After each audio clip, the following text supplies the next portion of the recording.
Voici donc l'entrée de la cascade, où au bord du chemin, des surprises, un toucan, des fois un petit singe qui passe, des lézards, des papillons, des fleurs. Prendre le temps d'observer, de sentir les lieux. La lenteur est déterminante dans cette méditation, même si les lieux ne se ferment pas. Voilà, en Europe, un ensemble de domaines, de menhirs, ne va pas entrer en vibration si la personne rentre dans le lieu très vite. Le lieu va rester fermé.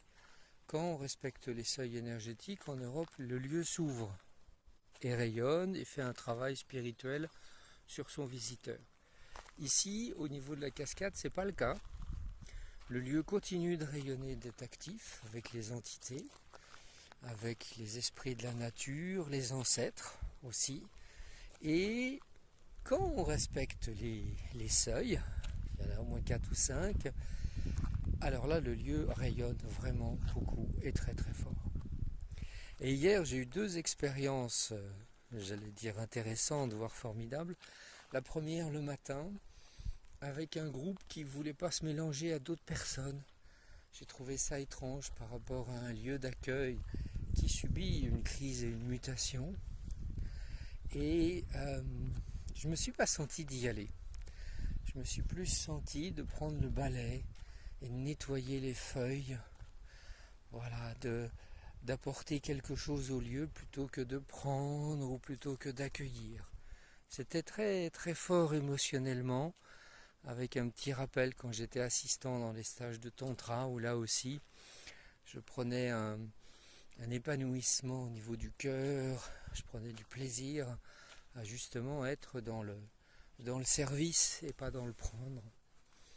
Et puis finalement je suis retourné l'après-midi, où là c'est un petit papillon rouge et noir qui est tourné autour de moi 3 fois, avec cette sensation approfondie d'un travail au niveau des mémoires de mes os, de mon squelette, très très puissant.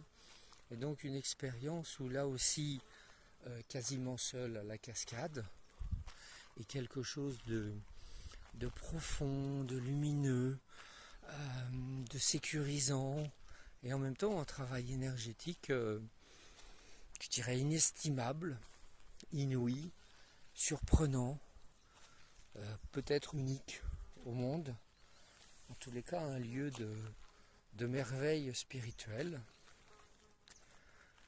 Voilà, donc je vous invite à savourer ces différents lieux de la Casa d'Ignacio, avec cette montagne très énergétique, très cristalline, et puis les entités qui sont là, qui continuent d'œuvrer, d'être présentes. Je dirais même au contraire, parce qu'il y a moins de gens, il y a autant d'entités, donc le travail est beaucoup plus intense et important. Et je vois bien que les gens, sans s'en rendre compte, subissent des opérations spirituelles très intenses et très fortes. Et ils ont un petit peu mal à la tête, au chakra, au corps, parce que c'est des mutations profondes et c'est des espaces de guérison spirituelle, voire physique aussi, ça je peux en témoigner. Très très fort. Donc voilà, pour la cascade, un bel espace de méditation varié, soit l'esprit de l'eau, Amanaranji, la déesse de l'eau brésilienne, soit les esprits des lieux, le jaguar, le serpent, les entités.